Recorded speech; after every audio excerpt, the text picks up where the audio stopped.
Magandang araw po sa inyong lahat, dito man sa Pilipinas o nasa iba't ibang panig ng mundo, sa ating mga kasama sa simbahan, civil society, iba't ibang sektor sa ating lipunan, at lalo na sa mga Magdalo chapters abroad, maraming salamat sa inyong paninindigan.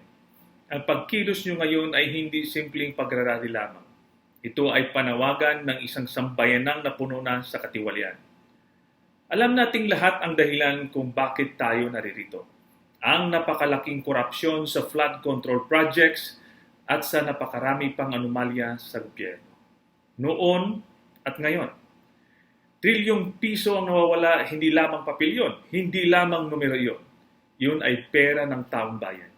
Pera ng mga magsasaka, mangingisda, guro, sundalo, OFW at ng bawat pamilyang Pilipino na tapat na nagbabayad ng kani-kanilang buwis.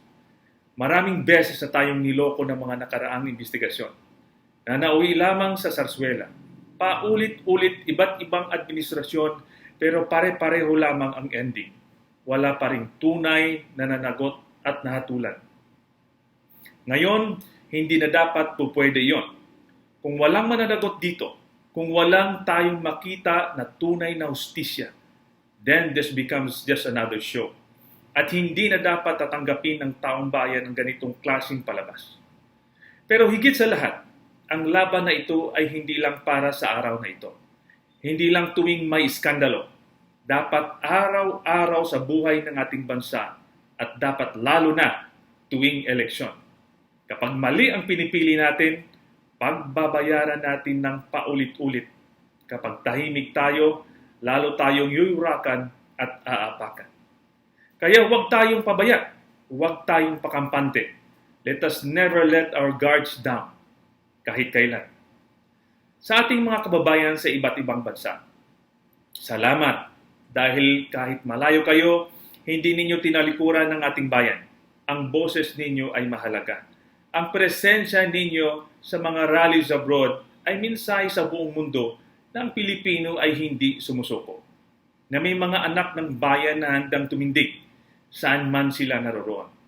At sa ating mga kapatiran sa Magdalo, dito at sa labas ng bansa, ang laban natin ay pare-pareho. Laban kontra pang-aapi, kontra pang-aabuso, at kontra pagnanakaw sa kaban ng bayan. Hindi ito laban para sa isang partido o isang tao lamang. Laban ito para sa prinsipyo, para sa dangal, para sa kinabukasan ng ating mga anak. Kaya ngayong araw na ito, sa pagsagawa ng trillion peso march, magparandam po tayo, hindi sa galit lang, kundi sa tibay ng loob, hindi sa ingay lang, kundi sa paninindigan. Sa huli, ang korupsyon ay tatagal lamang kung mananatili tayong tahimik at bulag. Pero kapag ang buong sambayanan ang nagsalita, may mangyayari, may mananagot, at may magbabago. Maraming salamat po sa inyong lahat. Mabuhay ang Pilipino, mabuhay ang sambayanang lumalaban.